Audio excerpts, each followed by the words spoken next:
Sa tinawag ni VP na budol yung ginawa daw ni PBBM. Your thoughts on that? Vice President Duterte questioned our national debt. Ang sabi niya po, bakit 16 trillion pesos ang utang pero walang nakikita. Dapat kapag may inutang, may nakikita. VP also expressed frustration po over the San Juanico Bridge being promoted as a tourist spot. Hindi daw po ito dapat tourist spot. How does Malacanang respond to this? Thank you po. May kasabihan nga tayo, ang hindi marunong tumingin sa pinanggalingan. Hindi talaga malalaman ang katotohanan. Okay, ang tandaan po natin, ang utang na 16 trillion ay kabuuang utang ng gobyerno simula pa noong mga nakaraang administrasyon. At tatandaan din po natin ng ang administrasyon ni dating Pangulong Duterte ang naitalang may pinakamataas na naging utang na umabot ng 12.79 trillion as of June 2022. At solong utang po ng administrasyong Duterte ay umaabot po sa 6.84 trillion as of June 2022 at nagkaroon ng increase ng 115.1% sa pagkakautang. Sa ngayon po, pinipilit ng gobyerno ng ating pamahalaan na maiwasan po na mga pag-utang at ninanais din po ng Pangulo at hinihiling na palakasin pa po natin ang ating ekonomiya at of course, ang pagbabayad ng tamang buwis para po maiwasan na natin ang pag-utang ng malaki at although ang gusto ng Pangulo ay talagang paangatin po ang ekonomiya at tugunan ang lahat ng pangangailangan ng ating taong bayan. Sa totoo lang po, may mga krisis na nangyayari, hindi po maiiwasan ang kailanganin ng pondo. Ang sabi po ni dating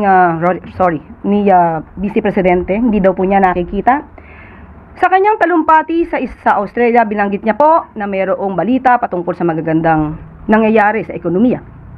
Pero sabi niya, yun ay sa papel lang. It means, inamin niya na mayroong papel, may resibo, may patunay na maganda at gumaganda ang ekonomiya. Hindi ito chismis. Hindi ito paninira lamang dahil may papel siyang inamin. Hindi ba niya po nakikita ang dulot na naibibigay, tulong ng Buka Centers, ang paglaki ng PhilHealth coverage, ang murang bigas, ang 3+1 promo ng LRT, MRT, ang fuel subsidies na ibibigay, at marami pang iba. Nakakalungkot po. Mahirap po talaga. Mahirap turuan ang walang alam at walang balak umalam. Mahirap din buksan ang mata ng bulag at nagbubulag-bulagan. Thank you, Clay. Sa susunod po ay si Miss Ivy Reyes ng Bilyonaryo. Good afternoon, Yusek. Still on Vice President. In that same speech, she said she regrets teaming up with President Marcos in 2022. That's one. Two, she doesn't think the president will give anything substantial in his SONA.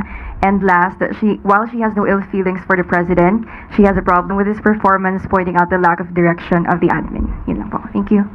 Yun nga po, ulit-ulit ang kanyang issue. Wala na po yatang bago.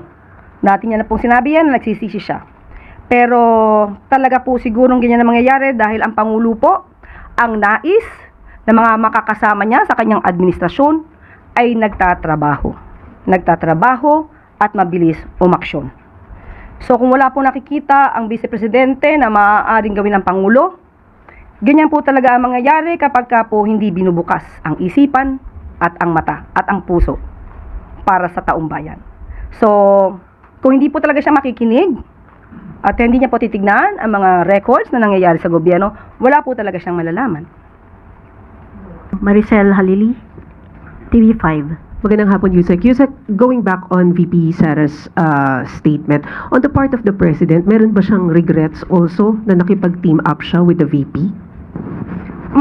Wala po ako nadidinig sa Pangulo na siya po ay nanghinayang kung siya man po ay nakipag-team up sa Vice Presidente. Sa ugali po ng Pangulo, hindi po natin madidinig ang ganung mga klaseng negatibo mula sa kanya. Wala po tayong aasahan na anumang paninira kanino man. So, yan po ang Pangulo. Kung may nagsisisi man na sa kanya ay maka-team up siya, it's their loss, not the President's. Ma'am, last na lang. Kasi tinawag ni VP na budol yung ginawa daw ni PBBM. Your thoughts on that? Budol? Talaga? Hindi ko alam kung sino ba ang budol. Hindi natin alam kung sino ba ang bubudol. Sa panahon, sa nakikita po natin na pagtatrabaho ng Pangulo, sa pag-uutos sa amin na focus sa trabaho at hindi pamumulitika, sino ba talaga ang bubudol? Last question po from Mr. Ivan Mirina, GMA7. Ma'am, still on the tension in the situation in the Middle East. May mga pangamba po ang marami, lalo kalat sa social media, ito na raw ang World War III, etc. Maraming mga ganyang impormasyong umiikot.